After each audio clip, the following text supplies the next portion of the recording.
This is TJ. In this video, I want to quickly share with you 5 free drawing programs that you can download and use for creating 2D art. These programs are very full-featured, but I'm going to emphasize in this video their abilities to create 2D art that can be used for animations or cartoons or artwork for books, things like that. So the programs are Krita, MyPaint, GIMP, Inkscape, and MeMaker. And again, all of them are completely 100% free to download and use. They will all work on Windows, Macintosh, and Linux, with the exception of MeMaker, which is a Linux-only program.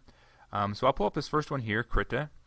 So this is just a screenshot of Krita, a time-lapse video of some work being created using Krita. This is not my work. These are done by other artists, and you can find the attribution in the comments of this video if you're curious about the artists, or if you'd like to support them and check out more of their work. But as you can see, you can do a lot of stuff with Krita. It's a great drawing program. It's got mirror mode, so you can draw like what's happening now. If you draw just one side of the character, it mirrors exactly what you're doing on the other side. It's got a lot of built-in brushes, different brushes and different presets for doing different kinds of artwork. It has presets for doing, if you want to do cartoons, and so different scenes for different cartoons. It has, and comics, I mean, things like that. What else? Different coloring and texture tools. So it's a great program. I believe what you're looking at here was done using a USB drawing tablet. But yeah, so this is that's Krita. This next one we're going to look at is MyPaint, also very similar to Krita. And I believe all these actually are going to be using, except for MeMaker, are going to be using drawing tablets to create the work. So they're not using a mouse and keyboard. But you can use a mouse and keyboard as well. So let's take a look at MyPaint. With MyPaint, it has a very similar feel to Krita, and so this is an example of someone doing coloring some artwork. And so you could actually draw something by hand on a piece of paper and then scan it in and do coloring, like we're seeing here. I'm not sure if this was drawn by hand or if it was drawn on digitally on the computer, but that's one possibility.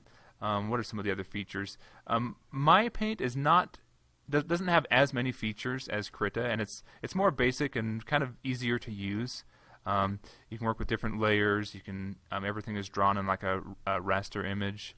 So yeah, and then you can export to different image formats like JPEG or PNG. You can have transparent backgrounds and things like that. But yeah, so that's MyPaint. If we go back, so this next one is GIMP, and GIMP is a cool one. Here's the interface of GIMP, and here's someone creating some artwork in GIMP.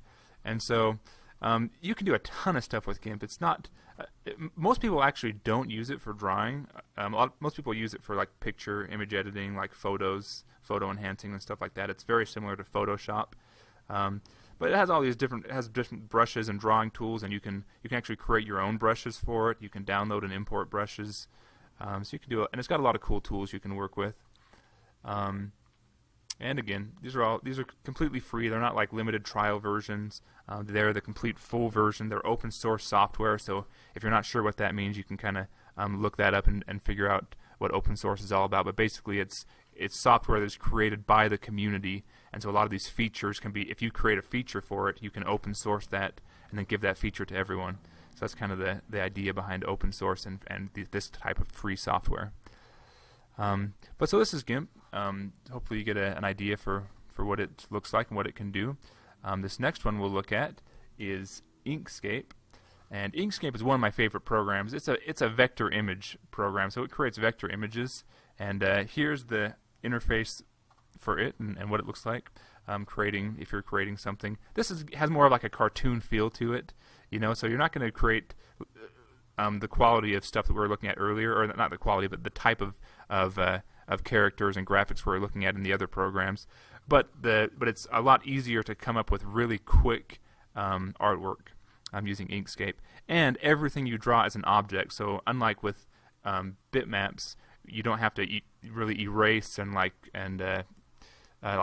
modify things that way. Instead, you can just click on each object and modify it individually, which is one thing I really like about working with vector images and working with Inkscape. So Inkscape is if you're familiar with Adobe Illustrator, it's very similar to Adobe Illustrator. Basically all the same features and all the same functionality as Adobe Illustrator. And I've used both, and to tell you the truth, I prefer Inkscape to Adobe Illustrator. Okay, moving on to the next one. This last one is a program called MeMaker, and I'll show you what it looks like. I'm going to just hop over to a Linux machine to show you that. And so with MeMaker, you can actually create different characters. So it's a good option for someone who's not, if you're not really inclined to create great, if you're not very artistically inclined, let's say. This way is a way you can quickly create some different vector images of some characters, and then you can draw your own backgrounds and your own bodies and things like that. But anyway, this is what it looks like, and so you can just very quickly create something up if you want to make a cartoon or an animation very quickly, and you don't want to spend a whole bunch of time on it. Maybe you're not the most patient person. This is a good way to get started. Or if you're not familiar with some of the other tools, you don't want to spend time learning them, you might look at MeMaker. So these are the programs I always wanted to share with you today. Hopefully you found this video informative. As always, you can check out more of my videos here on YouTube at my channel TJ Free. Or check out my website too, tjfree.com, for more information. And yeah, we'll catch you on the next video. Take care.